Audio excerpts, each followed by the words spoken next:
Praise Lord. ദൈവത്തിൻ്റെ വലിയ കൃപയാലും കരുണയാലും റാന്നി സെൻ്റ് ഷാരോൺ ഫെലോഷിപ്പ് ചർച്ചിൻ്റെ പുത്രിയാ സംഘടനയായ ക്രിസ്ത്യൻ ഇവാഞ്ചലിക്കൽ മൂവ്മെൻറ്റ് ലൈവിൽ ദൈവവചനം പ്രഘോഷിക്കുവാൻ ദൈവമായ കർത്താവ് എനിക്ക് തന്ന നല്ല അവസരത്തിനായി കർത്താവിനെ വാഴ്ത്തുകയും മഹത്വപ്പെടുത്തുകയും ചെയ്യുന്നു. അതിനായി എന്നെ ക്ഷണിച്ച റാന്നി സെൻ്ററിൻ്റെ ഷാരോൺ ഫെലോഷിപ്പ് ചർച്ചിൻ്റെ നേതൃത്വത്തിലുള്ള കർത്താവിൻ്റെ ദാസന്മാരെയും CMൻ്റെ ഭാരവാഹികളെയും ഓർത്ത് ഞാൻ ദൈവത്തെ സ്തുതി പാടുകയും അവർക്ക് നന്ദി കരയറ്റുകയും ചെയ്യുന്നു. അതോടൊപ്പം തന്നെ എന്നെ കേൾക്കുന്ന എല്ലാ ദൈവമക്കൾക്കും ക്രിസ്തുയേശുവിൽ എൻ്റെ സ്നേഹവന്ദനങ്ങളെ അർപ്പിക്കുകയും ചെയ്യുന്നു. ഈ രാത്രികാലം ദൈവത്തിൻ്റെ വചനം പ്രഘോഷിക്കുവാൻ ഞാൻ ആഗ്രഹിക്കുന്നു. അതിനായി നമ്മുടെ മുമ്പിൽ അധികം സമയമില്ലായകയാൽ ഞാൻ ദൈവവചനത്തിലേക്ക് പ്രവേശിക്കുവാൻ ദൈവകൃപയിൽ ശരണം പ്രാപിക്കുന്നു. ഇന്നത്തെ ദൈവവചന ധ്യാനത്തിനായി എഫേസ്യ ലേഖനം 4-ാം അധ്യായത്തിൻ്റെ അതിൻ്റെ 22-ാമത്തെ 23 വാക്യങ്ങൾ വായിക്കുവാൻ വേണ്ടിയാക്കുന്നു. 22 തൊട്ട് 24 വരെയുള്ള വാക്യങ്ങൾ. മുമ്പിലത്തെ നടപ്പ് സംബന്ധിച്ച് ചതിമോഹങ്ങളാൽ വഷളായി പോകുന്ന പഴയ മനുഷ്യനെ ഉപേക്ഷിച്ച് നിങ്ങളുടെ ഉള്ളിലെ ആത്മാവ് സംബന്ധമായി പുതുക്കം പ്രാപിച്ച് സത്യത്തിൻ്റെ ഫലമായ നീതിയിലും വിശുദ്ധിയിലും ദൈവാനുരൂപമായി സൃഷ്ടിക്കപ്പെട്ട പുതുമനുഷ്യനെ ധരിച്ചുകൊള്ളുവിൻ. ദൈവത്തിന് സ്തോത്രം. ഒരു വാക്ക് നമുക്ക് പ്രാർത്ഥിക്കാം. പരിശുദ്ധനായ ദൈവമേ, സ്വർഗീയ പിതാവേ, അവിടുത്തെ കരുണയാലും അവിടുത്തെ കൃപയാലും കർത്താവേ, രാത്രികാലം അങ്ങയുടെ വചനം ഞങ്ങൾ ധ്യാനിക്കുമ്പോൾ കർത്താവേ, അടിങ്ങൾക്ക് അനുഗ്രഹമായി തീരുവാൻ ആത്മീയ വർദ്ധനയ്ക്ക് ഉതകുവാൻ തക്കണം കർത്താവ് സഹായിക്കണം. ദൈവത്തോട് പ്രാർത്ഥിക്കണം. കർത്താവെ, അടിങ്ങൾക്ക് കർത്താവ് വചനം സംസാരിപ്പാൻ അടിനെ ബലപ്പെടുത്തിക്കാട്ടെ. കേൾക്കുന്ന ധനജനത്തിന് കർത്താവെ ആത്മീക വർദ്ധന പ്രായിപ്പാൻ ഇടയാക്കിക്കാട്ടെ. അങ്ങയുടെ നാമത്തെ മഹത്വപ്പെടുത്തുന്നു. യേശുനാഥ സ്വർഗീയ പിതാവേ, ആമീൻ. ഇവിടെ നമ്മൾ വായിച്ച ഭാഗത്തു നിന്നും 2 കാര്യങ്ങളെ ഓർപ്പിക്കാൻ വേണ്ടി ആഗ്രഹിക്കുകയാണ് ചെയ്യുന്നത്. അപ്പോൾ അപ്പോസ്തലനായ പൗലോസ് പറഞ്ഞിരിക്കുന്ന കാര്യം, മുമ്പിലത്തെ നടപ്പ് സംബന്ധിച്ച് ചതിമോഹങ്ങളാൽ വഷളായി പോകുന്ന പഴയ മനുഷ്യനെ ഉപേക്ഷിച്ച് നിങ്ങളുടെ ഉള്ളിലെ ആത്മാവ് സംബന്ധമായി പുതുക്കം പ്രാപിച്ച് സത്യത്തിൻ്റെ ഫലമായ നീതിയിലും വിശുദ്ധിയിലും ദൈവാനുരൂപമായി സൃഷ്ടിക്കപ്പെട്ട പുതു മനുഷ്യനെ ധരിച്ചുകൊള്ളുവിൻ. അപ്പോൾ ഇവിടെ പറഞ്ഞിരിക്കുന്ന 2 കാര്യം, ഒന്നിനെ ഉപേക്ഷിക്കുക, ഒന്നിനെ നമ്മൾ ധരിക്കുക. ദൈവത്തിന് സ്തോത്രം. ദൈവത്തിന് മക്കളെ, ഇവിടെ ഒരു പഴയ മനുഷ്യനെയും പുതു മനുഷ്യനെയും ഒരു വസ്ത്രത്തോട് തുലനം ചെയ്ത ഉപമിച്ചൊക്കെ ഇവിടെ പറഞ്ഞിരിക്കുന്നു. നമുക്കറിയാം, മുഷിഞ്ഞ വസ്ത്രം നമ്മൾ ആരും ധരിക്കാറില്ല. വസ്ത്രം മുഷിഞ്ഞു കഴിഞ്ഞാൽ അതിനെ നമ്മൾ മാറ്റിക്കളി. അതിനു പകരമായി മുഷിഞ്ഞ വസ്ത്രം മാറ്റിക്കഴിഞ്ഞാലോ നമ്മൾ നല്ല വസ്ത്രം എടുത്ത് ധരിക്കുന്നു. ഈ അവസ്ഥയെക്കുറിച്ച് അത്രേ ഇവിടെ പൗലോസ് ശ്ലീഹ ഉപമിച്ച് പറഞ്ഞിരിക്കുന്നത്. അപ്പോൾ നമുക്കറിയാം, ആരാ പഴയ മനുഷ്യൻ എന്ന് ചോദിച്ചാൽ മനുഷ്യമായ ചിന്താഗതി വെച്ച് നമ്മൾ പറയും, ആദ്യകാലങ്ങളിൽ ജനിച്ച മനുഷ്യരെക്കുറിച്ച് പറയും അവരാകുന്നു പഴയ മനുഷ്യൻ. ഇന്ന് ജനിക്കുന്നവരെല്ലാം പുതിയ മനുഷ്യരാണെന്നും പറയും. അതാണ് മാനുഷ്യമായ ആ കണക്കൂട്ടൽ. എന്നാൽ ദൈവത്തിൻ്റെ വചനം അതല്ല ഇവിടെ ഉദ്ദേശിച്ചിരിക്കുന്നത്. ഒരു വ്യക്തിയിൽ തന്നെ നടക്കുന്ന 2 അവസ്ഥയെക്കുറിച്ച് വിവരിക്കുന്ന ഭാഗം അത്രേ പഴയ മനുഷ്യനും പുതിയ മനുഷ്യനും. നമുക്കറിയാം, ആദ്യം ഞാൻ ഓർപ്പിച്ചതുപോലെ ആദ്യ മനുഷ്യരായ ആദമിനെയും ഹവ്വയും, അതാണല്ലോ ആദ്യത്തെ മനുഷ്യൻ. ദൈവത്തിന് സ്തോത്രം. നമുക്കറിയാം, അവിടെ ആദമിനെയും ഹവ്വായെയും നമ്മൾ പഴയ മനുഷ്യരെന്ന് ലോകം ചിത്രീകരിക്കാം. പക്ഷെങ്കിൽ ആദവും ഹവ്വയും ദൈവം സൃഷ്ടിച്ച മനുഷ്യരാകിയാൽ അവർ ഒരു പുതിയ മനുഷ്യരായിരുന്നു. ദൈവത്തിന് സ്തോത്രം. ദൈവത്തിന് മക്കളെ, ഇതാണ് ആദമിൻ്റെയും ഹവ്വയുടെയും കാര്യം വെച്ച് നമ്മളെ താരതമ്യം ചെയ്യുമ്പോൾ നമ്മുടെ അവസ്ഥയെക്കുറിച്ച് ചിന്തിക്കുമ്പോൾ നമ്മളെല്ലാവരും പഴയ മനുഷ്യരായി ജനിക്കുന്നു. എന്നാൽ ആദവും ഹവ്വയും പുതിയ മനുഷ്യരായി ജനിച്ചു. ദൈവത്തിന് സ്തോത്രം. കാരണം എന്താണെന്ന് ചോദിച്ചാൽ, ആദമിനെയും ഹവ്വയും ദൈവം എന്ത് ചെയ്തു? ദൈവം സൃഷ്ടിച്ചതാണ്. തൻ്റെ സാദൃശ്യപ്രകാരവും സ്വരൂപപ്രകാരം ദൈവം സൃഷ്ടിച്ചത് കൊണ്ട് അതിനല്പം പോലും ഭംഗം വരാതെ ദൈവത്തിന് സ്തോത്രം, ദൈവത്തിൻ്റെ മുമ്പിൽ അവർ പുതുമനുഷ്യരായി തന്നെ വിളങ്ങി. ദൈവത്തിന് സ്തോത്രം. നമ്മൾ ഉൽപ്പത്തി പുസ്തകം 2-ാം അധ്യായത്തിൽ വായിക്കുമ്പോൾ ദൈവം സകലത്തെയും സൃഷ്ടിച്ചതിന് ശേഷം ദൈവത്തിന് സ്തോത്രം അവർക്ക് വേണ്ടി ഏദൻ തോട്ടം ഉണ്ടാക്കി. ആ ഏദൻ തോട്ടത്തിൽ വേല ചെയ്യുവാനും അതിനകത്ത് ഏദൻ തോട്ടം കാപ്പാനും ദൈവം അവരെ വിളിച്ചുകൊണ്ട് പോയതായി നമ്മൾ കാണുന്നുണ്ട്. അവരപ്പോൾ ദൈവത്തിൻ്റെ കൂടെ അവർ ദൈവത്തിൻ്റെ പിന്നാലെ കടന്നു പോകുക. അപ്പോൾ അതിൻ്റെ അർത്ഥം എന്താണെന്ന് ചോദിച്ചാൽ, ദൈവിക സാന്നിധ്യം എപ്പോഴും അനുഭവിച്ച് ജീവിക്കുന്നൊരു അവസ്ഥ അത്രേ പുതുമനുഷ്യൻ്റെ ജീവിതത്തിൽ ഉണ്ടാകുന്ന കാര്യം നമുക്കറിയാമല്ലോ. ആ വചനം നമ്മൾ ചിന്തിക്കുമ്പോൾ നമുക്കറിയാം ദൈവത്തിൻ്റെ സാന്നിധ്യം എപ്പോഴും അനുഭവിച്ചറിയുവാനുള്ള വ്യഗ്രത ആദവും ഹവ്വയ്ക്കും ഉണ്ടായിരുന്നു ആ സമയങ്ങളിൽ. ദൈവത്തിന് സ്തോത്രം. എന്നാൽ നമുക്ക് മൂന്നാം അധ്യായത്തിലേക്ക് വരുമ്പോൾ, അവിടെ രണ്ടാം അധ്യായത്തിൻ്റെ മധ്യഭാഗത്ത് വരുമ്പോൾ അവിടെ പറയുന്ന കാര്യം എന്താണെന്ന് ചോദിച്ചാൽ, ദൈവം സകല പക്ഷിമൃഗാദികളെയും സൃഷ്ടിച്ചു. ആ മൃഗാദികളെയൊക്കെ സൃഷ്ടിച്ച് അവൻ്റെ മുമ്പിൽ കൊണ്ടാക്കി അവൻ അതിനെല്ലാം പേരിട്ടു. ദൈവം സൃഷ്ടിക്കുന്നു, മനുഷ്യൻ പേരിടുന്നു. എത്ര മഹാത്മ്യമേറിയ ഒരു അവസ്ഥയാണ്. ദൈവമായിട്ടുള്ള സഹവർത്തിത്വം അവർ എപ്പോഴും അനുഭവിച്ചുകൊണ്ടിരിക്കുന്ന ഒരു അവസ്ഥയത്രേ ആ പുതിയ മനുഷ്യൻ്റെ ജീവിതത്തിൽ ഉളവാക്കുന്ന കാര്യം. ദൈവത്തിന് സ്തോത്രം. ദൈവത്തിൻ്റെ മക്കളെ, നമുക്കറിയാം നമ്മുടെ ജനനം അങ്ങനെ അല്ല. നമ്മുടെ ജനനം എന്ന് പറഞ്ഞാൽ പഴയ മനുഷ്യൻ്റെ അവസ്ഥയിൽ നമ്മൾ ജനിക്കുന്നതാണ്. ആ പഴയ മനുഷ്യൻ്റെ അവസ്ഥ ഉള്ളിടത്തോളം കാലം ദൈവിക സാന്നിധ്യമോ ദൈവിക സാമീപ്യമോ ദൈവിക കൂട്ടായ്മയോ നമുക്ക് അനുഭവിപ്പാൻ അല്ലെങ്കിൽ നമുക്ക് അതിനകത്ത് ഉൾക്കൊള്ളുവാൻ താല്പര്യം കുറഞ്ഞുകൊണ്ടിരിക്കും. ദൈവത്തിൻ്റെ സ്തോത്രം. നമുക്കറിയാം ഒരു കാലത്ത് നമ്മൾ ആ നിലവാരത്തിൽ ജീവിച്ചവരാ. ദൈവത്തിൻ്റെ സ്തോത്രം. എന്നാൽ ആദമും ഹവ്വയും അങ്ങനെ അല്ലായിരുന്നു. ദൈവത്തിൻ്റെ ഏദൻ തോട്ടത്തിലേക്ക് ഇറങ്ങി വരുമ്പോൾ ഓടിച്ചെല്ലുവാനും ദൈവത്തിൻ്റെ സംസർഗവും സഹവാസവും കൂട്ടായ്മയും അവർ അനുഭവിക്കാൻ വ്യഗ്രതയുള്ളവരായിരുന്നു. എന്നാൽ മൂന്നാം അധ്യായത്തിലേക്ക് വരുമ്പോൾ നമുക്ക് കാണുന്ന കാര്യം എന്താണെന്ന് ചോദിച്ചാൽ, ദൈവത്തിന് സ്തോത്രം, നിയമലംഘനത്താൽ അവർ വീണുപോയി എന്ന് പോയപ്പോൾ അവരുടെ രീതി മാറുവാൻ തുടങ്ങി. അപ്പോഴാണ് അതിൻ്റെ അർത്ഥം എന്താണെന്ന് ചോദിച്ചാൽ, അവർ ഏദൻ തോട്ടത്തിൽ കർത്താവിൻ്റെ കണ്ണിൽ കാലൊച്ച കേൾക്കുമ്പോൾ തന്നെ അവരെന്ത് ചെയ്തു? ഓടി ഒളിക്കുന്നു. ഭയം അവരുടെ ഉള്ളത്തിൽ വ്യാപരിക്കുന്നു. അവർ ഓടി ഒളിക്കുക. ദൈവത്തിൻ്റെ സാന്നിധ്യം അവർക്ക് ഉൾക്കൊള്ളുവാൻ പറ്റുന്നില്ല. ദൈവത്തിൻ്റെ മക്കളെ, നമ്മൾ ദൈവ മക്കൾ എന്ന് പറയുന്ന നാം ഓരോരുത്തരും നമ്മളെ തന്നെ ചിന്തിച്ചു നോക്കുമ്പോൾ ദൈവിക സാന്നിധ്യത്തിൽ നമ്മളൊരു പഴയ മനുഷ്യൻ്റെ അവസ്ഥയിലാണോ ജീവിക്കുന്നത്, പുതിയ മനുഷ്യൻ്റെ അവസ്ഥയിലാണോ ജീവിക്കുന്നതെന്ന് വചനത്തിൽ കൂടി നമ്മളെ തന്നെ ശോധന ചെയ്യേണ്ടത് ആവശ്യമാകുന്നു. പഴയ മനുഷ്യൻ്റെ സ്ഥിതിവിശേഷം എന്താണെന്ന് ചോദിച്ചാൽ, അവന് ദൈവമായിട്ടുള്ള സാമീപ്യം വേണ്ട, ദൈവമായിട്ടുള്ള കൂട്ടായ്മ വേണ്ട, ആരാധനയിൽ പോകുവാനുള്ള വൈമനസ്യം ഉണ്ടാകും. ദൈവവചനം വായിക്കാനോ ധ്യാനിപ്പാനോ സമയം കണ്ടെത്തുകയില്ല. ഉപവസിപ്പാൻ താല്പര്യമില്ല. ആത്മികമായ കൂട്ടായ്മക്കൊന്നും താല്പര്യമില്ല. തന്നെയുമല്ല, കർത്താവിൻ്റെ ദാസന്മാരുടെ മധ്യത്തിൽ, ദൈവസഭയുടെ മധ്യത്തിൽ വീടുകളിലെല്ലാം ശണ്ടയും വഴക്കും ഉണ്ടാക്കുന്ന ഒരു പ്രവണതകൾ ഈ പഴയ മനുഷ്യൻ്റെ ജീവിതത്തിലുണ്ട്. എന്നാൽ ദൈവമായിട്ടുള്ള സാന്നിധ്യം ഇതൊക്കെ ഒരു പുതുമനുഷ്യനായി തീർന്നു കഴിഞ്ഞാൽ, ഒരു പുതിയ അവസ്ഥയിലേക്ക് നമ്മൾ പ്രവേശിച്ചു കഴിഞ്ഞാൽ, പുതിയ രൂപാന്തരത്തിലേക്ക് നമ്മൾ പ്രവേശിച്ചു കഴിഞ്ഞാൽ ഈ അവസ്ഥകളൊന്നും നമ്മുടെ ജീവിതത്തിൽ പിന്നെ കാണുകയില്ല. നമുക്കറിയാലോ, നമുക്ക് നിർഭാഗ്യവശാൽ ദൈവത്തിന് സ്തോത്രം ഒരു കാര്യം ഓർപ്പിക്കാൻ വേണ്ടി ആഗ്രഹിക്കുന്നു. ഇന്നത്തെ നമ്മുടെ ആത്മീയ ഗോളത്തിൽ വിശ്വാസികൾ എന്ന് പറയുന്ന ആൾക്കാർ പോലും പല കാര്യങ്ങളും, അഥവാ കുഞ്ഞുങ്ങൾക്ക് പോലും ആത്മികമായ ഒരു നിലവാരത്തിൽ ജീവിക്കുന്ന പ്രവണതകൾ വളരെ ചുരുക്കമാണ്. കാരണം എന്താ ചോദിച്ചാൽ, കുഞ്ഞുങ്ങളാണെങ്കിൽ പരീക്ഷ എഴുതുമ്പോൾ കോപ്പി അടിക്കുന്ന പ്രവണതകളൊക്കെ നമ്മുടെ വിശ്വാസികളുടെ അല്ലെങ്കിൽ കുഞ്ഞുങ്ങളിൽപ്പെട്ടവർക്കും ഈ ചിന്താഗതികളുണ്ട്. കാരണം എന്താണെന്ന് ചോദിച്ചാൽ, അവരൊരു പുതിയ അവസ്ഥയിലേക്ക് പ്രവേശിച്ചിട്ടില്ല. പുതിയ അവസ്ഥയിലേക്ക് പ്രവേശിച്ചെങ്കിൽ മാത്രമേ നമ്മുടെ ചിന്താഗതി ഒരു ദൈവികമായ ചിന്താഗതിയിലേക്ക് നമ്മുടെ ചിന്താഗതികൾ മാറത്തുള്ളൂ. നമുക്കറിയാം, ഈ പുതിയ ചിന്താഗതിയിലേക്ക് നമ്മൾ മാറണമെങ്കിൽ അതിന് നമ്മുടെ ജീവിതത്തിൽ ഉണ്ടാകേണ്ട ഒരു കാര്യമാണ്. അഥവാ പഴയ മനുഷ്യൻ്റെ സ്വഭാവങ്ങൾ വിട്ടുമാറിയിട്ട് പുതിയ മനുഷ്യൻ്റെ ഒരു അവസ്ഥയിലേക്ക് നമ്മൾ മാറണമെങ്കിൽ നമ്മുടെ ജീവിതത്തിലുണ്ടാകുന്ന പരിവർത്തനത്തെക്കുറിച്ച് യേശു കർത്താവ് യോഹന്നാന്റെ സുവിശേഷത്തിൽ 3-ാം അധ്യായത്തിൽ അവിടെ പ്രതിപാദിച്ചിരിക്കുന്ന ഒരു കാര്യമുണ്ട്. അതെന്താണെന്ന് ചോദിച്ചാൽ, നമുക്കറിയാം, പരീശന്മാരുടെ ഇടയിൽ പ്രമാണിയായിരുന്ന നിക്കോദീമോസ് യേശുവിൻ്റെ അടുക്കൽ രാത്രികാലത്ത് വന്നിട്ട് ചോദിക്കുന്ന ചോദ്യം ഇങ്ങനെയാകുന്നു: ഞാൻ സ്വർഗരാജ്യത്തിന് അവകാശിയായി തീരുവാൻ ഞാൻ എന്ത് ചെയ്യേണ്ടു എന്ന് ചോദിക്കുമ്പോൾ കർത്താവ് പറയുന്നത്, നീ പുതുതായി ജനിക്കുന്നില്ല എങ്കിൽ സ്വർഗരാജ്യത്തിൽ നിനക്ക് പ്രവേശിപ്പാൻ സാധ്യമല്ല. ദൈവത്തിന്റെ പ്രിയരെ, അപ്പോൾ അതിൻ്റെ അർത്ഥം എന്താണെന്ന് ചോദിച്ചാൽ, നമ്മളെല്ലാവരും, അഥവാ ഞാൻ മുമ്പേ പറഞ്ഞ പോലെ ദൈവത്തിൻ്റെ സാദൃശ്യപ്രകാരവും സ്വരൂപപ്രകാരവും സൃഷ്ടിച്ച ആദവും ഹവ്വയും ഒഴിച്ച് അവരുടെ സന്തതി പരമ്പരകളായി ജനിച്ച ലോകത്തിലുള്ള സകല മനുഷ്യരും പഴയ മനുഷ്യന്റെ അവസ്ഥയിൽ ജനിക്കുന്നു.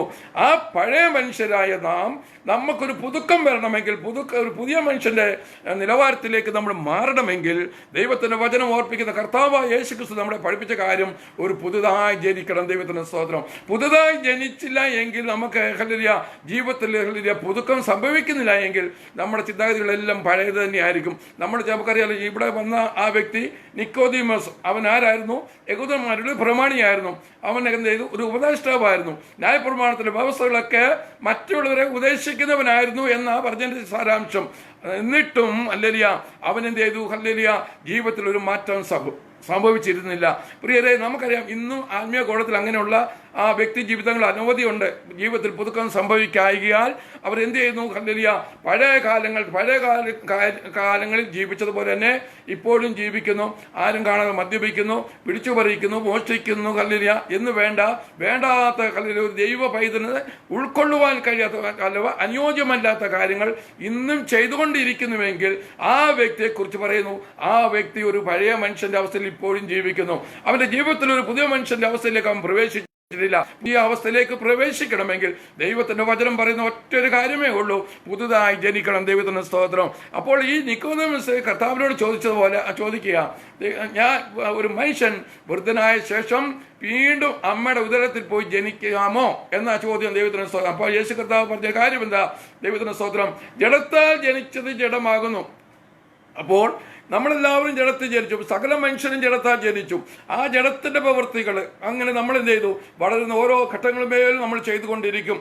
എന്നാൽ ആത്മാവിനാൽ നമ്മൾ ജനിക്കുമ്പോൾ ദൈവത്തിന്റെ ആത്മാവ് നമ്മുടെ ഉള്ളത്തിൽ വന്നു കഴിഞ്ഞിട്ട് നമ്മുടെ ജീവിതത്തിൽ വരുന്ന പരിവർത്തനത്താൽ പഴയ അവസ്ഥകളെല്ലാം നമ്മുടെ ജീവിതത്തിൽ നിന്ന് മാറിപ്പോ. അപ്പോൾ മാത്രമാകുന്നു നമ്മൾ ആരായി തീരുന്നത്? ഒരു പുതുമനുഷ്യനായി തീരുന്നത്. ഒരു പുതുമനുഷ്യനായി തീർന്നെങ്കിൽ മാത്രമേ ആ പഴയ അവസ്ഥകൾക്ക് മാറ്റം ഉണ്ടാകത്തുള്ളൂ. പഴയ അവസ്ഥകൾക്ക് മാറ്റം വന്നിട്ടില്ല എങ്കിൽ ചിന്തിക്കുവാനുള്ള പ്രധാനപ്പെട്ട കാര്യം നമ്മുടെ ജീവിതത്തിൽ ഒരു ഹല്ലേലൂയ ഒരു പുതുജനനം അല്ല വീണ്ടും ജനനം നടന്നിട്ടില്ല. വീണ്ടും ജനിക്കാന്ന് പറഞ്ഞാൽ നമ്മൾ ദൈവത്തിന്റെ വചനം പറയുന്നത് എന്താ? ആത്മാവിനാലുള്ളൊരു ജനനം. ഹല്ലേലൂയ. ദൈവത്തിന്റെ മക്കളെ ഹല്ലേലൂയ ആ അവസ്ഥയിലേക്ക് അത്രേ ദൈവത്തിന്റെ ആത്മാവ് നമ്മളെക്കുറിച്ച് ആഗ്രഹിക്കുന്ന കാര്യം. ഹല്ലേലൂയ. അങ്ങനെ ആയി തീർന്നു കഴിഞ്ഞാൽ പഴയ ചിന്താഗതികൾക്ക് അവിടെ സ്ഥാനമില്ല. അതുകൊണ്ട് ആ കൊരിന്ത്യർ ലേഖനത്തിൽ അപ്പോസ്തലനായ പൗലോസ് പറയുന്ന കാര്യം എന്താണെന്ന് ചോദിച്ചാൽ, ഒരു മനുഷ്യൻ ഒരു വ്യക്തി ഹല്ലേലൂയ ഒരുവൻ ക്രിസ്തുവിലായാൽ അവൻ പുതിയ സൃഷ്ടിയായി തീരും. പഴയതെല്ലാം കഴിഞ്ഞു പോയി. അപ്പോൾ പഴയ സ്വഭാവങ്ങൾ, പഴയ രീതികളൊക്കെ, പഴയ മനുഷ്യന്റെ സ്വഭാവങ്ങളൊക്കെ നമ്മുടെ ജീവിതത്തിൽ നിന്ന് മാറണമെങ്കിൽ ഹല്ലേലൂയ ദൈവത്തിന്റെ ആത്മാവിലുള്ളൊരു പരിവർത്തനം നമ്മുടെ ഉള്ളത്തിൽ നടന്നെങ്കിൽ മാത്രമേ നമുക്കൊരു പുതിയ അവസ്ഥയിലേക്ക് പ്രവേശിപ്പാൻ സാധ്യമായി തീരുന്നു. അല്ലാതെങ്കിൽ നിക്കോദെമസിനെ പോലെ അവൻ വിശ്വസിക്കുന്ന മതത്തിലെ അവൻ ഉപദേഷ്ടാവായിരുന്നു, മറ്റുള്ളവർ ഉപദേശിക്കുന്നവനായിരുന്നു. അതുപോലെ നമ്മളിപ്പോൾ ജനിച്ച പശ്ചാത്തലം വെച്ചൊരു ക്രിസ്തു കുടുംബത്തിൽ ജനിച്ചു, നമ്മളല്ലെങ്കിൽ സത്യവാന്മാരെ ആരാധിക്കുന്ന മാതാപിതാക്കളായി ജനിക്കപ്പെട്ടു, നമ്മൾ ആരാധനാലയങ്ങളിൽ പോകുന്നു, സൺഡേ സ്കൂളിൽ പങ്കുചേരുന്നു, മറ്റുള്ള യൂത്ത് മീറ്റിങ്ങുകൾക്ക് നമ്മളെ പങ്കുചേരുന്നു. അതിനതെല്ലാം ചെയ്യുന്നുണ്ടെങ്കിലും നമ്മുടെ ജീവിതത്തിൽ പരിവർത്തനം സംഭവിക്കുന്നില്ല എങ്കിൽ നമ്മൾ പുതിയ മനുഷ്യന്റെ അവസ്ഥയിലേക്ക് പ്രവേശിക്കുന്നില്ല എന്ന് ദൈവത്തിന്റെ വചനം നമ്മളെ ഓർപ്പിക്കുന്ന കാര്യം. ആകയാൽ പ്രിയരെ കർത്താവിന്റെ സന്നിധാനത്തിൽ നമ്മൾ കടന്നു വന്നിരിക്കുമ്പോൾ നമ്മൾ ചിന്തിക്കേണ്ട ഒറ്റൊരു കാര്യമേ ഉള്ളൂ, കർത്താവെ ഞാൻ ഇപ്പോഴും പഴയ മനുഷ്യന്റെ അവസ്ഥയിലാണോ ജീവിക്കുന്നത്, അതോ ഒരു പുതിയ മനുഷ്യന്റെ അവസ്ഥയിലാണോ ജീവിക്കുന്നത്?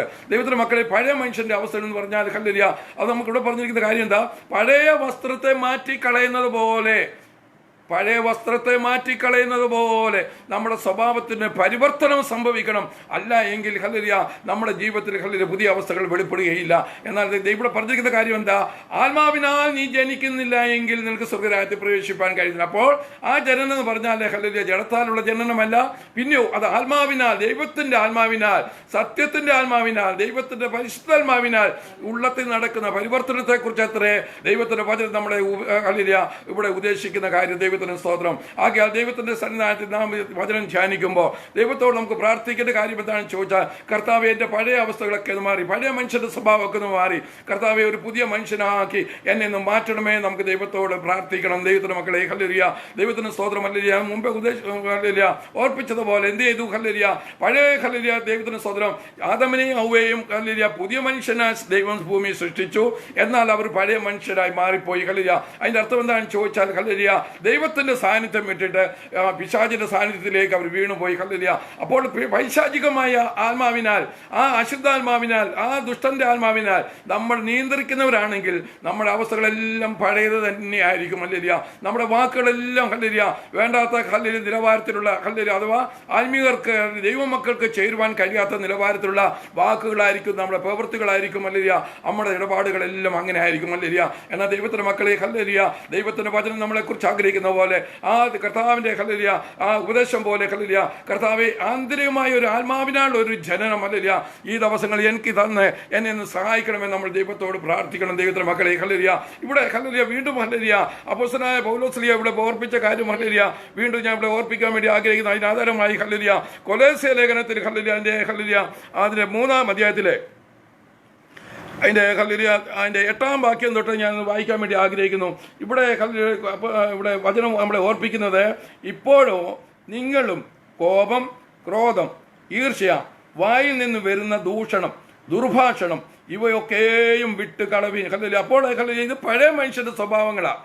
അപ്പോൾ ഈ പഴയ മനുഷ്യന്റെ സ്വഭാവങ്ങൾ വെച്ചിട്ട് അപ്പോസ്തലനായ പൗലോസ് കൊലോസിലുള്ള സഭാ വിശ്വാസികൾക്ക് എഴുതുന്ന ലേഖനം അത്രേ. അതായത് നമുക്ക് ഓരോരുത്തർക്കും തന്നിരിക്കുന്ന ലേഖനം, അഥവാ ദൈവമക്കളായ നമുക്കുള്ള ലേഖനങ്ങളെ കുറിച്ച് കൂടി നമ്മളെ ഓർപ്പിക്കുന്ന കാര്യം അത്രേ ഇവിടെ ഓർപ്പിച്ചിരിക്കുന്നത്. അവിടെ പറഞ്ഞിരിക്കുന്ന പഴയ മനുഷ്യന്റെ സ്വഭാവങ്ങൾ അത് എന്തൊക്കെയാ? കോപം, അല്ലെങ്കിൽ ചെറിയ കാര്യത്തിന് പോലും അല്ലെങ്കിൽ നമ്മൾ കോപിക്കുന്ന സ്വഭാവം നമ്മുടെ ജീവിതത്തിലുണ്ടെങ്കിൽ നമ്മൾ പഴയ മനുഷ്യന്റെ അവസ്ഥയിലായിരിക്കുന്നു. അല്ലില്ല, നമ്മൾ സഭയിൽ ഉന്നതമായ സ്ഥാനങ്ങൾ വഹിക്കുന്ന വ്യക്തികളായിരിക്കാം, പക്ഷെങ്കിൽ ചെറിയ കാര്യത്തിന് പോലും കോപം വെച്ചുകൊണ്ടിരിക്കുന്ന ഒരു അവസ്ഥ ഉണ്ടെങ്കിൽ ദൈവത്തിന്റെ മക്കളെ അത് പഴയ മനുഷ്യന്റെ ഒരു നിലവാരം അത്രേ. ക്രോധം അല്ലല്ല, അതോട് പറഞ്ഞ് ഈർഷ്യ, ദൈവത്തിന് സ്തോത്രമല്ല. ഈർഷ്യ എന്നുള്ള കാര്യം അല്ലല്ല, നമ്മളത് ഒരു മനുഷ്യനോട് നമുക്ക് ഇഷ്ടപ്പെടാത്തൊരു കാര്യം ഒരാൾ ചെയ്താൽ ആ വ്യക്തിയോട് നമ്മുടെ ഉള്ളിൽ അത് ഈർഷ്യയായിട്ട് എന്നും നിലനിൽക്കുന്നുവെങ്കിൽ അതൊരു പുതിയ മനുഷ്യന്റെ സ്വഭാവമല്ല, പിന്നെയോ അത് ഒരു പഴയ മനുഷ്യന്റെ സ്വഭാവം അത്രേ.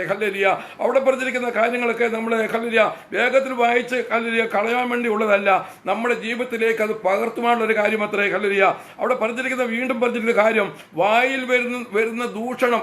നമുക്കറിയാലോ, ഒരു ദൈവ പൈതലിന് ചേരാത്ത നിലവാരത്തിലുള്ള സംസാര രീതികളാണെങ്കിൽ ദൈവത്തിന്റെ മക്കളെ നമ്മൾ ഇന്നും ആ പഴയ മനുഷ്യനെ വസിക്കുക എത്ര ചെയ്യുന്നത്. നമ്മുടെ വന്ന കർത്താവിന്റെ വചനം പറയുന്നു, ഉപ്പിനാൽ രുചി വരുത്തുന്ന നിലവാരത്തിലുള്ള സംസാരം കൃപയോടുകൂടിയ വാക്കുകൾ നമ്മുടെ നാവിന്മേൽ ഉയരണം. ദൈവത്തിന്റെ മക്കളെ അങ്ങനെയുള്ളൊരു നിലവാരത്തിൽ നമ്മൾ എത്തിച്ചേരുമ്പോൾ മാത്രമേ നമ്മുടെ ജീവിതത്തിൽ ഒരു പുതിയ മനുഷ്യന്റെ അവസ്ഥയിലേക്ക് നമ്മൾ പ്രവേശിക്കുന്നുള്ളൂ. അങ്ങനെ നമ്മൾ തീരുന്നില്ല എങ്കിൽ ദൈവത്തോട് നമ്മൾ പ്രാർത്ഥിക്കണം, കർത്താവേ, എൻ്റെ ജീവിതത്തിൽ ഇന്നും വചനപ്രകാരമുള്ള നിലവാരത്തിൽ ഞാൻ എത്തിച്ചേർന്നിട്ടില്ല, എന്നോട് നീ മനസ്സലിഞ്ഞിട്ട് ആ പഴയ മനുഷ്യന്റെ സ്വഭാവം എൻ്റെ ജീവിതത്തിൽ മാറ്റി ഒരു പുതിയ മനുഷ്യനായി ഒരു ദൈവവൈദ്യനായി എല്ലാ സ്ഥാനത്തും ഞാൻ വിളങ്ങേണ്ടതിന് എന്നോട് കരുണ കാണിക്കണമെന്ന് ദൈവത്തോട് നമ്മൾ പ്രാർത്ഥിക്കണം. വീണ്ടും പറഞ്ഞിരിക്കുന്ന കാര്യം എന്താ? ദൂഷണം, ദുർഭാഷണം ഇവയൊക്കെയും വിട്ടുകളവേ. ജീവിതത്തിലെ ഒരിക്കൽ പോലും എടുക്കാൻ പാടില്ല, ഒരിക്കൽ പോലും നമ്മുടെ ജീവിതത്തിൽ ഉണ്ടാകാൻ പാടില്ല. ദൈവത്തിന്റെ മക്കളെ, അങ്ങനെയാണെങ്കിൽ നമ്മൾ എത്രമാത്രം ദൈവത്തിന്റെ ആത്മാവിനെ കീഴ്പ്പെട്ടെങ്കിൽ മാത്രമേ ഈ ഒരു അവസ്ഥയിലേക്ക് നമ്മുടെ ദൈവത്തിന്റെ വചനം പറഞ്ഞെന്താ? ഇതാ ഞാൻ സകലതും പുതുതാക്കുന്നു. ദൈവം നമ്മളെ ദൈവം പുതുക്കുന്ന ദൈവമാ. ദൈവത്തിന്റെ സ്തോത്രം. ദൈവത്തിന്റെ ആത്മാവെന്ന് പറഞ്ഞാൽ സകലത്തെയും പുതുക്കുന്ന ദൈവമാ. അങ്ങനെയെങ്കിൽ ദൈവത്തിന്റെ ആത്മാവിൽ ഒരു പുതിയ അവസ്ഥയിലേക്ക് എന്നെ ഒന്ന് മാറ്റണമെന്ന് നമുക്ക് ദൈവത്തോട് പ്രാർത്ഥിക്കാം. ദൈവത്തെ പ്രിയരെ, ദൈവത്തിന്റെ സ്തോത്രം. അവിടെ പറഞ്ഞിരിക്കുന്ന കാര്യങ്ങൾ നമ്മുടെ ജീവിതത്തിൽ ആയിത്തീരുമ്പോൾ ഒരു പുതുമയേറിയ അവസ്ഥയിലേക്ക്, നമ്മുടെ ആത്മീയ ജീവിതം പുഷ്ടി പ്രാപിക്കുന്ന അവസ്ഥയിലേക്ക്, നമ്മളെ കൊണ്ട് ദൈവത്തിന്റെ നാമം മഹിമപ്പെടുന്ന അവസ്ഥയിലേക്ക് മാറുവാൻ ഇടയായി തീരും. ഇവിടെ പറഞ്ഞിരിക്കുന്നു, ഇവയൊക്കെ വിട്ടുകളവീൻ. മേലാൽ എടുക്കാൻ പാടില്ല. ദൈവത്തിന്റെ സ്തോത്രം. പിന്നെയോ അവിടെ പറയുന്നു, അന്യനും പോഷ്ക് പറയരുത്. അടുത്ത കാര്യമാ ദൈവത്തിന്റെ സ്തോത്രം. പോഷ്ക് പറയുന്ന അവസ്ഥകൾ എവിടെ? പഴയ മനുഷ്യന്റെ സ്വഭാവമാ. എന്ത് ചെറിയ കാര്യത്തിന് പോലും ദൈവത്തിന് സ്തോത്രം, യാതൊരു ലാഭവുമില്ലാത്ത കാര്യത്തിന് പോലും ദൈവത്തിന് സ്തോത്രമല്ല, ഈ കാര്യങ്ങൾക്ക് പോലും പോഷ്ക് പറയുന്ന അവസ്ഥകൾ നമ്മുടെ ജീവിതത്തിലുണ്ടെങ്കിൽ നമ്മൾ വളരെയധികം സൂക്ഷിക്കേണ്ടത് ആവശ്യമാകുന്നു. പ്രിയരെ, എന്നെ കേൾക്കുന്ന CM കുഞ്ഞുങ്ങളെ, അല്ലെങ്കിൽ മുതിർന്നവരെ, ആരുമായിക്കൊള്ളട്ടെ, നമ്മൾക്കെല്ലാവരും നമ്മുടെ നിത്യതയ്ക്ക് വേണ്ടി ഒരു അവകാശം പ്രാപിക്കാൻ വേണ്ടി വ്യഗ്രത കൊള്ളുമ്പോൾ ഇങ്ങനെയുള്ള അവസ്ഥകളിന്മേൽ ജീവിതത്തിലുണ്ടെങ്കിൽ അതിനൊരു മാറ്റം തരണമെന്ന് ഈ രാത്രി കാലം നമുക്ക് ദൈവത്തോട് പ്രാർത്ഥിക്കാം. നമുക്കിപ്പോൾ ഒന്നിച്ചുള്ള കൂടിവരവുകളൊന്നുമില്ല, ഒന്നിച്ചുള്ള മീറ്റിങ്ങുകളൊന്നുമില്ല എങ്കിലും ദൈവത്തിന്റെ കൃപയാൽ ഇങ്ങനെയുള്ള മാധ്യമങ്ങളിൽ കൂടി ദൈവവചനം കേൾക്കുവാൻ ദൈവം നമ്മോട് കാണിക്കുന്നല്ലോ. ആകയാൽ നമ്മൾ ഇരിക്കുന്ന ഇടത്ത് വെച്ച് ദൈവത്തിന്റെ സ്തോത്രം, ദൈവത്തോട് നമുക്ക് പ്രാർത്ഥിക്കാം. കർത്താവേ, എന്റെ ജീവിതത്തിൽ ഞാൻ വേണ്ട രീതിയിൽ ഒരായിട്ടില്ല. ദൈവത്തിന് സ്തോത്രം. ഇപ്പോഴും ലോകത്തിന് മുമ്പിൽ ഞാൻ ഒരു പുതിയ മനുഷ്യനായിട്ട് അല്ലെങ്കിൽ മാന്യനായി വിളങ്ങുന്നുവെങ്കിലും എന്റെ ജീവിതം ഇന്നും ആ പഴയ സ്വഭാവത്തിന് പഴയ മനുഷ്യന്റെ സ്വഭാവം എന്റെ ജീവിതത്തിലുണ്ട്. അതൊന്ന് പൂർണ്ണമായി മാറ്റുവാൻ എന്നോട് കരുണ കാണിക്കണമെന്ന് നമ്മൾ ദൈവത്തോട് പ്രാർത്ഥിക്കണം. വീണ്ടും ദൈവത്തിന്റെ വചനം താഴോട്ട് നമ്മൾ വായിക്കുമ്പോൾ അവിടെ പറഞ്ഞിരിക്കുന്ന കാര്യം, അന്യനും പോഷ്ക് പറയരുത്. നിങ്ങൾ പഴയ മനുഷ്യനെ അവന്റെ പ്രവൃത്തികളോടുകൂടെ ഉരിഞ്ഞു കളഞ്ഞ്. ഇവിടെയും അതേ പദം തന്നെയാണ് ഉപയോഗിച്ചിരിക്കുന്നത്. എന്താ? പഴയ മനുഷ്യനെ മനുഷ്യനെ അവന്റെ സകല പ്രവൃത്തികളോടുകൂടെ ഉരിഞ്ഞു കളഞ്ഞ് ഇപ്പോൾ പിന്നെയോ എന്ത് ചെയ്യണം? തന്നെ സൃഷ്ടിച്ചവന്റെ പ്രതിമപ്രകാരം പരിജ്ഞാനത്തിനായി പുതുക്കം പ്രാപിക്കുന്ന പുതുമനുഷ്യനെ ധരിച്ചിരിക്കുന്നുവല്ലോ. ദൈവത്തിന് സ്തോത്രം. അപ്പോൾ സഭാവിശ്വാസികൾ അഥവാ കൊലോസിലുള്ള സഭാവിശ്വാസികളെല്ലാം ആ ഒരു നിലവാരത്തിൽ എത്തിച്ചേർന്നു. അവർ ധരിച്ചിരിക്കുക, പുതിയ മനുഷ്യനെ ധരിച്ചിരിക്കുക. അവരെന്ത് ചെയ്തു? കോപം, ക്രോധം, ഈർഷ്യ, വായിൽ വരുന്ന ദുർഭാഷണം, ഇങ്ങനെയുള്ള കാര്യങ്ങളെല്ലാം എന്ത് ചെയ്തു? പരിപൂർണമായി ഉപേക്ഷിച്ചു. ദൈവത്തിന് സ്തോത്രം. അങ്ങനെയെങ്കിൽ ഹല്ലേലൂയ, ദൈവത്തിന്റെ മക്കളെ ഹല്ലേലൂയ, ആ ഒരു നിലവാരത്തിലെങ്കിലും നമ്മളായി തീർന്നിട്ടില്ലല്ലോ. നമുക്ക് നമ്മളെ തന്നെ ചിന്തിക്കാം, കർത്താവേ, ഞാൻ ആ നിലവാരത്തിൽ എത്തിച്ചേർന്നിട്ടില്ല. ആ പഴയ മനുഷ്യന്റെ അവസ്ഥയിൽ തന്നെ ഇന്നും നമ്മൾ ജീവിക്കുന്നു. ഹല്ലേലൂയ. നമ്മൾ ആരാധനാലയങ്ങളിൽ ചെല്ലുമ്പോൾ പാട്ടുകളുണ്ട്, ആരാധനകളുണ്ട്, ഹല്ലേലൂയ, പ്രബോധനങ്ങളുണ്ട്, സാക്ഷ്യങ്ങളുണ്ട് എന്ന് ഇത്യാദി കാര്യങ്ങളെല്ലാം ഉണ്ടെങ്കിലും ഹല്ലേലൂയ, നമ്മൾ ഇന്നും ഹല്ലേലൂയ മാറ്റമില്ലാത്തവരായി, ഹല്ലേലൂയ, ആന്തരികമായ ഒരു പരിവർത്തനമില്ലാത്തവരായി നമ്മൾ ജീവിക്കുന്നുവെങ്കിൽ ഹല്ലേലൂയ, നമ്മൾ എന്ത് ചെയ്യും? ഹല്ലേലൂയ, ചതിക്കപ്പെട്ടു പോകാനിടയുണ്ട്. ചതിക്കപ്പെട്ടു എന്ന് പറഞ്ഞാൽ ഹല്ലേലൂയ, ദൈവത്തിന് സ്തോത്രം എന്താണെന്ന് ചോദിച്ചാൽ നമുക്ക് വേണ്ടി ഒരുക്കിയിരിക്കുന്ന നിത്യത ചിലപ്പം നമ്മുടെ ജീവിതത്തിൽ നഷ്ടപ്പെടുവാൻ സാധ്യതയുണ്ട്. ഹല്ലേലൂയ. എന്നത്ര ദൈവത്തിന്റെ വചനം നമ്മളെ ഓർപ്പിക്കുന്നത്. ഹല്ലേലൂയ. അതുകൊണ്ട് താഴോട്ട് വായിക്കാം. ദൈവത്തിന്റെ മക്കളെ ഹല്ലേലൂയ, അവിടെ പറഞ്ഞിരിക്കുന്നു. ഹല്ലേലൂയ, ഇതാര് ചെയ്യണമെന്നാണ് പറഞ്ഞിരിക്കുന്നത്? ദൈവത്തിന് സ്തോത്രം. ഹല്ലേലൂയ, ക്രിസ്തുയേശുവിൽ. ഹല്ലേലൂയ, ദൈവത്തിന് സ്തോത്രം. ഹല്ലേലൂയ, യേശുക്രിസ്തുവിനെ കർത്താവും രക്ഷകനുമായി അംഗീകരിച്ച വ്യക്തികൾ. അതിനകത്ത് ജാതിയോ മതമോ ഒന്നും വേർതിരിവില്ല. അത് ഏത് വ്യക്തിയുമായിക്കൊള്ളട്ടെ. ദൈവത്തിന് സ്തോത്രം. ഹല്ലേലൂയ, മനുഷ്യനായി പിറന്ന ഹല്ലേലൂയ, അഥവാ പുരുഷന്റെ ഇഷ്ടത്താലും സ്ത്രീയുടെ ഇഷ്ടത്താലും ഈ ഭൂമിയിൽ പിറന്ന സകല മനുഷ്യരും യേശുക്രിസ്തുവിനെ രക്ഷകനും ദൈവമായി അംഗീകരിച്ചു കഴിഞ്ഞാൽ അവന്റെ ഉള്ളത്തിൽ നടക്കുന്ന ആ രൂപാന്തരത്തിൽ കൂടെ മാത്രമേ അവരൊരു പുതിയ മനുഷ്യന്റെ നിലവാരത്തിൽ എത്തിച്ചേരുവാൻ പറ്റത്തുള്ളൂ. ഹല്ലേലൂയ. അതുകൊണ്ട് പൗലോസ് പറയുന്നു, ഹല്ലേലൂയ, അവിടെ പറഞ്ഞിരിക്കുന്ന കാര്യം ഇങ്ങനെയാകുന്നു. ഹല്ലേലൂയ, തന്നെ സൃഷ്ടിയുടെ അതിൽ യവനനും യഹൂദനും എന്നുമില്ല, പരിച്ഛേദനും അഗ്രചർമ്മവും എന്നില്ല, ബർബരൻ, ശകൻ, ദാസൻ, സോദരൻ എന്നുമില്ല, ക്രിസ്തു അത്രേ എല്ലാവരും എല്ലാമാകുന്നു. ഹല്ലേലൂയ. അപ്പോൾ ദൈവത്തിന്റെ മക്കളെ ഹല്ലേലൂയ, അന്നത്തെ കാലത്തെ ഹല്ലേലൂയ നമുക്കറിയാം എന്താണ് ചോദിച്ചാൽ ഇവിടെ ഹല്ലേലൂയ യഹൂദന്മാർക്കൊരു പ്രത്യേക പദവി ഉണ്ടായിരുന്നു. യേശുക്രിസ്തുവിന്റെ കാലം വരെ അവർ എന്താണെന്ന് ചോദിച്ചാൽ ഹല്ലേലൂയ, അവർ പരിച്ഛേദനയേറ്റവരാകിയാൽ അവരെ ഹല്ലേലൂയ മറ്റുള്ള ജാതികളിൽ നിന്ന് വ്യത്യസ്തരായി ലോകം അവരെ അംഗീകരിച്ചിരുന്നു. അല്ലെങ്കിൽ ഹല്ലേലൂയ അവർ ഹല്ലേലൂയ മറ്റുള്ളവരെ എന്ത് ചെയ്തു? രണ്ടാം കിട ഹല്ലേലൂയ ജനങ്ങളായിട്ട് കണ്ടുകൊണ്ട് അവർ ഉന്നതമായ നിലവാരത്തിൽ ജീവിക്കുന്നു എന്നുള്ള ഒരു പ്രത്യേകത അവർക്കുണ്ടായിരുന്നു. ഹല്ലേലൂയ, അവരാണ് യഹൂദന്മാർ. അവർ പരിച്ഛേദനയേറ്റവരാ. അവരെന്നാൽ മറ്റുള്ളവരോ എന്ത് ചെയ്തു? ഹല്ലേലൂയ, അവർ അഗ്രകർമ്മികളാ. ദൈവത്തിന്റെ സ്തോത്രം. ഹല്ലേലൂയ. അതുകൊണ്ട് എന്ത് ചെയ്തു? ഈ അഗ്രകർമ്മികളെല്ലാം രണ്ടാം നിലക്കാരെന്നുള്ള നിലവാരത്തിൽ കണ്ടുകൊണ്ട് ഉള്ളൊരു നിലവാരം ഉണ്ടായിരുന്നു. എന്നാൽ ക്രിസ്തുവേശുള്ള വിശ്വാസത്താൽ പുതിയ സഭാ വിശ്വാസികളായ ദൈവത്തിന്റെ മക്കൾ ഹല്ലേലൂയ, എന്നാൽ ഹല്ലേലൂയ അതിനകത്ത് യഹൂദനായിക്കൊള്ളട്ടെ, യവനനായിക്കൊള്ളട്ടെ, ഗ്രീക്കാരനായിക്കൊള്ളട്ടെ, ആരുമായിക്കൊള്ളട്ടെ, ഏത് ജാതിയിൽപ്പെട്ടവനായിക്കൊള്ളട്ടെ, അത് ആണായിക്കൊള്ളട്ടെ, പെണ്ണായിക്കൊള്ളട്ടെ, അത് ദാസനായിക്കൊള്ളട്ടെ, യജമാനായിക്കൊള്ളട്ടെ, അതിനകത്ത് വലിയവനെന്നോ ചെറുവനെന്നോ വലിപ്പമില്ലാതെ എല്ലാവരും ഈ നിലവാരത്തിലായിത്തീരണമെന്ന് ദൈവത്തിന്റെ ദാസനിൽ കൂടെ പരിശുദ്ധാത്മാവ് ഇവിടെ രേഖപ്പെടുത്തിയിരിക്കുന്നു. ആകയാൽ ദൈവത്തിന്റെ മക്കളെ ഹല്ലേലൂയ, നമുക്ക് തന്നിരിക്കുന്ന സമയങ്ങൾ നമ്മൾ പാഴാക്കരുത്. നമുക്ക് തന്നിരിക്കുന്ന ഹല്ലേലൂയ സമയങ്ങൾ നമ്മൾ നഷ്ടപ്പെടുത്തിയാൽ ഹല്ലേലൂയ, ദൈവത്തിന്റെ സ്തോത്രം. ഹല്ലേലൂയ, നമുക്ക് സംഭവിക്കുന്ന കാര്യത്തെക്കുറിച്ച് ഇവിടെ ഓർപ്പിക്കുന്നു. ഹല്ലേലൂയ, അതിനാധാരമായി ഹല്ലേലൂയ നമ്മുടെ എബ്രായ ലേഖനം ഹല്ലേലൂയ 4-ാം അധ്യായത്തിന്റെ ഹല്ലേലൂയ അതിന്റെ 1-ാമത്തെ വാക്യത്തിൽ ഇവിടെ ഇങ്ങനെ വായിക്കുന്നുണ്ട്, അവന്റെ സ്വസ്ഥയിൽ പ്രവേശിപ്പാനുള്ള വാഗ്ദത്തം ശേഷിച്ചിരിക്കാൻ നിങ്ങളിൽ ആർക്കെങ്കിലും അത് ലഭിക്കാതെ പോയി എന്ന് വരാതിരിപ്പാൻ നാം ഭയപ്പെടും. അപ്പോൾ എന്തോ അതിൻ്റെ ഉദ്ദേശം എന്താ? നാം ഒരു പഴയ മനുഷ്യന്റെ നിലവാരത്തിൽ ജീവിച്ചാൽ ദൈവം നമുക്ക് വേണ്ടി ഒരുക്കിയിരിക്കുന്ന സ്വസ്ഥയിൽ ഹല്ലേലൂയ പ്രവേശിപ്പാനുള്ള വാഗ്ദത്തം നമുക്ക് ദൈവം തന്നിട്ടുണ്ടെങ്കിലും അത് ചിലർക്ക് ലഭിക്കാതെ പോയി എന്ന് വരാതിരിപ്പാൻ. അപ്പോൾ അതിൻ്റെ അർത്ഥം എന്താണെന്ന് വെച്ചാൽ വിശ്വാസികളെന്ന് പറഞ്ഞാലും ദൈവം ആഗ്രഹിക്കുന്ന ഒരു ആത്മീയ നിലവാരത്തിൽ നമ്മൾ എത്തിച്ചേർന്നിട്ടില്ല എങ്കിൽ ദൈവത്തിന്റെ മക്കളെ അവന്റെ സ്വസ്ഥയിൽ പ്രവേശിപ്പാൻ കഴിയുകയില്ലെന്ന ദൈവത്തിന്റെ വചനം നമ്മെ ഓർപ്പിക്കുന്നത്. ഹല്ലേലൂയ, നമ്മൾ എന്തിനായി ഹല്ലേലൂയ നമ്മൾ ദൈവത്തിനായി ഹല്ലേലൂയ നമ്മൾ ക്രിസ്തുയേശുവിൽ വിശ്വസിച്ചു, എന്തിനായി ഹല്ലേലൂയ അവന്റെ ഹല്ലേലൂയ പൈതലായി തീർന്നിരിക്കുന്നു. ഇതിനെല്ലാം അത്യന്തികമായ കാര്യം എന്താണെന്ന് ചോദിച്ചാൽ ദൈവം നമുക്ക് വേണ്ടി ഒരുക്കിയിരിക്കുന്ന ആ സ്വസ്ഥയിൽ നമുക്ക് പ്രവേശിക്കണം. ഹല്ലേലൂയ, അഥവാ നരകയാതനയിലേക്ക് നമ്മൾ വീഴാതെ ദൈവം ഒരുക്കിയിരിക്കുന്ന സ്വർഗവാസത്തിന് നമ്മൾ ഓരിക്കാരായി തീരുവാൻ അത്രേ നമ്മൾ ഹല്ലേലൂയ ദൈവ മക്കളായി തീർന്നിരിക്കുന്നത്. ഹല്ലേലൂയ, ദൈവത്തിന്റെ മക്കളെ മക്കളെ ഹല്ലേലൂയ, അങ്ങനെയെങ്കിൽ ഹല്ലേലൂയ ദൈവത്തിന്റെ ആത്മാവ് ഈ രാത്രികാലം നമ്മോട് സംസാരിക്കുമ്പോൾ ഹല്ലേലൂയ ദൈവസന്നിധിയിൽ നമുക്കൊരു തീരുമാനം എടുക്കാം. കർത്താവേ ഹല്ലേലൂയ, ഇന്ന് വരെ അങ്ങയുടെ വചനപ്രകാരം ആ ഒരു നിലവാരത്തിൽ ഞാനായിട്ടില്ല. എന്നിട്ട് പിന്നീട് പറഞ്ഞിരിക്കുന്ന കാര്യം എന്താ? ദൈവത്തിന് സ്തോത്രം. ഇവിടെ പറഞ്ഞിരിക്കുന്നത് വിശുദ്ധിയിൽ ഹല്ലേലൂയ, നീതിയിലും വിശുദ്ധിയിലും ദൈവത്തിന് സ്തോത്രമല്ല, നമ്മൾ പുതുക്കം പ്രാപിക്കുന്നത് പുതുമനുഷ്യനെ ധരിച്ചിരിക്കണം. ഹല്ലേലൂയ, അത് ദൈവത്തിന്റെ പരിജ്ഞാനപ്രകാരം നമ്മൾ പ്രാപിക്കണം. ദൈവത്തിൽ നിന്നുള്ള പരിജ്ഞാനം പ്രാപിച്ചെങ്കിൽ മാത്രമേ നമുക്ക് നീതിയിലും വിശുദ്ധിയിലും ജീവിപ്പാൻ സാധ്യമായി തീർന്നുള്ളൂ. അപ്പോൾ മാത്രമേ നമ്മളൊരു പുതുമനുഷ്യനായി ഹല്ലേലൂയ ദൈവസന്നിധാനത്തിൽ വെളിപ്പെടുന്നുള്ളൂ. ഹല്ലേലൂയ, ദൈവത്തിന്റെ മക്കളെ ഹല്ലേലൂയ, ഈ വചനപ്രകാരം ഹല്ലേലൂയ ഈ രാത്രികാലം കേൾക്കുന്ന ദൈവിക ദൂതനാൽ ഹല്ലേലൂയ നാം നമ്മെ തന്നെ ശോധന ചെയ്യട്ടെ. കർത്താവേ ഹല്ലേലൂയ, കാലങ്ങൾ കഴിഞ്ഞുപോയി, സമയങ്ങൾ പലതും ഹല്ലേലൂയ വിട്ടുപോയിരിക്കുന്നു. ഹല്ലേലൂയ, ഇനി എത്ര നാൾ ഭൂമിയിലുണ്ടെന്ന് നമുക്കാർക്കും അറിയത്തില്ല.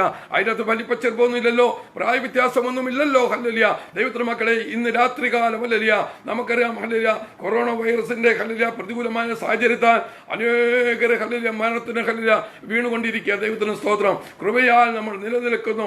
അനേകരെ പ്രാർത്ഥനയാൽ ദൈവം നമ്മൾ നിലനിർത്തിയിരിക്കുന്നു. ദൈവം നമ്മോട് കള്ള കാണിച്ചതുകൊണ്ട് നമ്മൾ നിലനിൽക്കുന്നു. എന്നാൽ നമുക്ക് തന്നിരിക്കുന്ന സമയങ്ങൾ ദൈവത്തിന് സ്തോത്രം ലോകക്രമം അനുസരിച്ചോ ജഡത്തിന്റെ ക്രമം അനുസരിച്ചോ ജീവിക്കുവാനുള്ള സമയങ്ങളല്ല. പിന്നെയോ ഹല്ലേലൂയ ജീവിതത്തിൽ നിന്ന് വിട്ടുമാറേണ്ട കാര്യങ്ങൾ, വിട്ടുമാറ്റേണ്ട കാര്യങ്ങൾ നമ്മൾ വിട്ടുമാറ്റിക്കൊണ്ട് ജീവിക്കുവാനുള്ള ഒരു സമയം അത്രേ ഹല്ലേലൂയ ദൈവം നമുക്ക് ഈ ഭൂമിയിൽ ദൈവം നമുക്ക് തന്നിരിക്കുന്നത്. അതിനെ നമ്മൾ വിലയേറിയെന്ന് കാണമല്ല എങ്കിൽ ദൈവത്തിന് സ്തോത്രം. ഹല്ലേലൂയ, ദൈവത്തിന്റെ പദം നമ്മളെ ഓർപ്പിക്കുന്ന പോലെ അവന്റെ സ്വസ്ഥയിൽ പ്രവേശിപ്പാനുള്ള വാഗ്ദത്തം നമുക്ക് ശേഷിച്ചിരിക്കുന്നു. ഹല്ലേലൂയ, നമുക്ക് നമ്മൾ പ്രാപിച്ചിട്ടില്ല. അതിനുവേണ്ടി നമ്മൾ ഹല്ലേലൂയ ഓടിക്കൊണ്ടിരിക്കുക. ഹല്ലേലൂയ, പൗലോസ് പറഞ്ഞ പോലെ ഹല്ലേലൂയ അദ്ദേഹം പറയുന്നു, ഞാൻ പിടിച്ചു എന്നല്ല, പിടിക്കാമോ എന്ന് വെച്ച് ഓടുന്നു എന്നുള്ള നിലവാരത്തിലാണ് നമ്മൾ ഇന്ന് ഓടിക്കൊണ്ടിരിക്കുക. അത് പ്രാപിക്കാൻ വേണ്ടിയുള്ള വ്യഗ്രതയോടെ ഹല്ലേലൂയ.